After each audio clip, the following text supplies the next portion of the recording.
మనం ఇప్పుడే అంటే మూడవ ప్రపంచ యుద్ధానికి నాంది చూశామా? ఈ ప్రశ్న గత కొన్ని గంటలుగా చాలా మందిని కలవరపెడుతోంది. అవును. పరిస్థితి చాలా చాలా వేగంగా మారిపోయింది గదా! మన చేతిలో ఉన్న ఈ చిన్న వార్తా కథనం కూడా ఆ వేగాన్ని, ఆ తీవ్రతను పట్టి చూపిస్తుంది నిజంగా. అంటే నిమిషాల వ్యవధిలో ప్రపంచం మొత్తం ఎందుకు ఇంత ఆందోళనకు గురైంది అనేది అర్థం చేసుకోవాలి కదా! సరిగ్గా అదే. ఈ గొడవంతా ఎలా మొదలైంది? ఇది అమెరికా మొదలుపెట్టినట్టుంది. ఇరాన్లోని ఒక కీలకమైన అణుకేంద్రంపై వాళ్ళు ఆకస్మికంగా వైమానిక దాడి చేశారని. అంటే ఇది చాలా రెచ్చగొట్టే చర్య అయ్యుంటుంది. ఇది ఖచ్చితంగా. దానికి ఇరాన్ ప్రతిస్పందన కూడా అంతే వేగంగా వచ్చింది.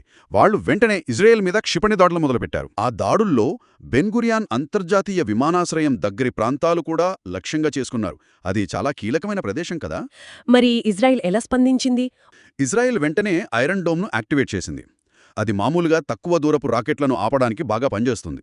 కానీ కొన్ని క్షిపణులు ఆ రక్షణను దాటుకుని లక్ష్యాలను ఛేదించాయన్నమాట. అయ్యో, అంటే వ్యవస్థ పూర్తిగా ఆపలేకపోయిందా? అవును, అదే జరిగింది. దీనితో ప్రజల్లో తీవ్రమైన భయాందోళనలు మొదలయ్యాయి. సహజమే కదా! నిజమే. ఇంకా ఏమేం జరిగాయి? విమాన సర్వీసులు వెంటనే నిలిచిపోయాయి. చాలా ముఖ్యమైన నగరాల్లో ఒక రకమైన లాక్డౌన్ వాతావరణం వచ్చేసింది. అన్ని మూతపడ్డాయి. జనజీవనం మొత్తం స్తంభించిపోయింది. అంతర్జాతీయంగా కూడా దీనిపై స్పందన వచ్చుంటుంది కదా? యుఎన్ లాంటి సంస్థలు. ఐక్యరాజ్యసమితి, రెడ్ క్రాస్ ఇలాంటి అంతర్జాతీయ సంస్థలు వెంటనే అత్యవసర హెచ్చరికలు జారీ చేశాయనుంది. అంటే పరిస్థితి సీరియస్ అని వాళ్లు కూడా గుర్తించారు. అక్కడే పరిస్థితి మరింత సంక్లిష్టంగా మారింది. ఈ భౌతిక దాడులు జరుగుతుండగానే ఇంకోవైపు డిజిటల్ యుద్ధం మొదలైంది. సైబర్ దాడులన్నమాట. ప్రభుత్వ వెబ్సైట్లు, ముఖ్యంగా కీలకమైన విద్యుత్ గ్రిడ్లు, వీటిపై దాడులు జరిగాయి.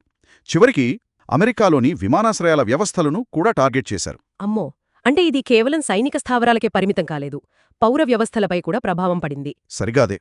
ఇక ఆన్లైన్ ప్రపంచం సంగతి చెప్పక్కర్లేదు. సోషల్ మీడియాలో #WW3 హ్యాష్ట్యాగ్ కొన్ని క్షణాల్లోనే ట్రెండింగ్లోకొచ్చింది. అవును, నేను కూడా గమనించాను. టిక్టాక్ వీడియోలు, మీమ్స్ ఇవి ఒకవైపు, మరోవైపేమో తీవ్రమైన భయం, ఆందోళన కలిగించే పోస్టులు. అంతా గందరగోళం. కొన్నిసార్లు తప్పుడు సమాచారం కూడా వేగంగా వ్యాపించింది. అంటే ఇది కేవలం 2-3 దేశాల మధ్య గొడవలాగా లేదు, దాని పరిధి దాటిపోయిందనిపిస్తుంది. ఇది కేవలం ప్రాంతీయ ఘర్షణ కాదు. సైబర్ దాడులు, అంతర్జాతీయ స్పందన చూస్తుంటే పరిస్థితి చాలా సున్నితంగా ఉంది. ఏ చిన్న పొరపాటు జరిగినా అది పెద్ద ప్రపంచ సంక్షోభానికి దారితీయొచ్చు. ఒక్కసారి వెనక్కి తిరిగి చూస్తే అమెరికా దాడి, దానికి ఇరాన్ ప్రతిదాడి, ఇజ్రాయెల్ రక్షణ ప్రయత్నాలు, ఆ తర్వాత ఈ సైబర్ దాడులు, అంతర్జాతీయ హెచ్చరికలు, సోషల్ మీడియాలో ఈ రచ్చ, ఇదంతా కొన్ని గంటల వ్యవధిలోనే జరిగిపోయింది. అవును, ఆ వేగమే ఆశ్చర్యపరుస్తుంది. ఇంకా ఏదైనా జరగవచ్చు అనే సంకేతం. చివరిగా ఒక ప్రశ్న లేదా ఒక ఆలోచన అనుకోవచ్చు. ఈ సంఘటనలు ఇంత వేగంగా జరగడం, వాటికి అంతే వేగంగా ఈ ఆన్లైన్ ప్రతిచర్యలు రావడం, ఇదంతా చూస్తుంటే ఆధునిక ప్రపంచంలో సంక్షోభాలు ఎంత వేగంగా వ్యాపిస్తాయో, దేశాలన్నీ ఎంత సున్నితంగా ఒకదానితో ఒకటి ముడిపడి ఉన్నాయో తెలుస్తోంది కదా. నిజమే. టెక్నాలజీ వల్ల సమాచారం ఎంత వేగంగా అందుతుందో అంతే వేగంగా భయం, ఆందోళన కూడా వ్యాపిస్తున్నాయి. బహుశా దీనిపై మనందరం లోతుగా ఆలోచించాల్సిన సమయమిదేమో.